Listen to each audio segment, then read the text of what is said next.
Hello friends, मैं सुप्रिया। आपको मेरे YouTube channel brilliant general studies में आपका स्वागत है। आज हम पढ़ेंगे चार्टर एक्ट 1853 बारे। तो अब तक का जो गवर्नर जनरल अब तक संभाल रहा था, लेकिन अब भारत पहली बार विधायिका बनी, यानी कानून के लिए एक नया सिस्टम लागू किया गया। पहली बार सिविल सेवा में एग्जाम की भर्ती शुरू करने की बात रही है, जो अंग्रेज 1600 में अपना व्यापार शुरू करने के लिए आया और उन्होंने पूरा भारत पर हुकूमत जमा ली थी, यानी और हर एक चीज़ में दखल अंदाजी करने लगे थे। तो इसके लिए ब्रिटिश सरकार की तरफ से पहली बार सिविल सेवा में एग्जाम की भर्ती शुरू की गई, यानी कि अब नौकरी भी टैलेंट के बल पर मिलने वाला था। उसे एक चार्टर के जरिए देती थी।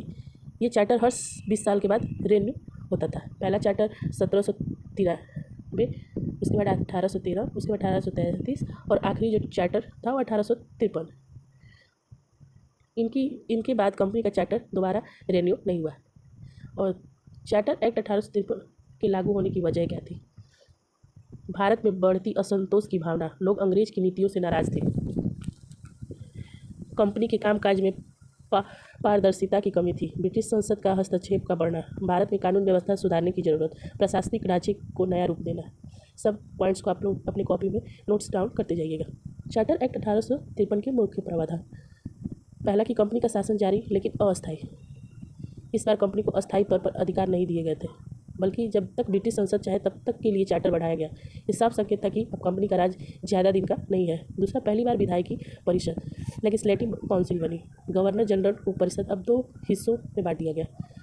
पहला कार्यकारी परिषद जो प्रशासनिक काम को संभालने के लिए था, और विधायक परिषद जो कानून बनाने के लिए था।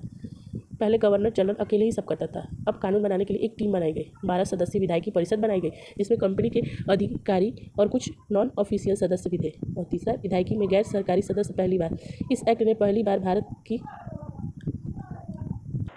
विधायिकी में गैर सरकारी सदस्य पहली बार। इस एक्ट में पहली बार भारत की विधायिकी में उन लोगों को जगह दी जो सरकारी अफसर नहीं थे। इन्हें गैर सरकारी सदस्य कहते हैं।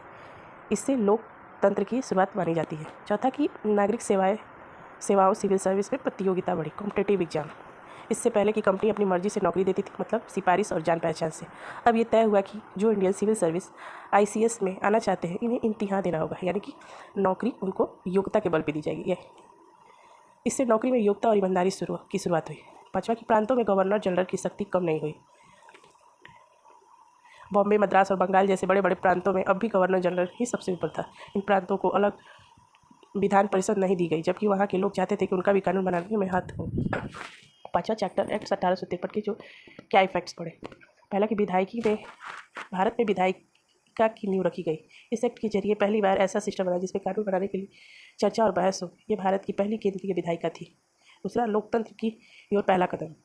जब गैर सरकारी सदस्य बनाए गए तो ये एक संकेत था कि आम लोगों की आवाज़ भी धीरे धीरे शासन में सुनी जाएगी। तीसरा, नौकरी में योग्यता का महत्व बढ़ा। सिविल सेवा परीक्षा ने भारत में पढ़ाई, योग्यता और मेहनत को अहम बना दिया। चौथा, केंद्र और प्रांतों के बीच सतह संतुलन नहीं बना।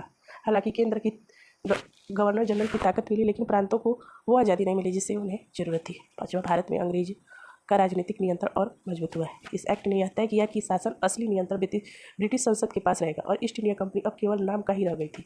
छठवां, 1853 की आलोचना। प्रांतों को अधिकार नहीं दिए गए। दूसरा, गैर सरकारी सदस्य नाम के थे, उनको कोई असली ताकत नहीं थी। तीसरा, भारतीय को सिविल सेवा में कोई खास लाभ नहीं हुआ।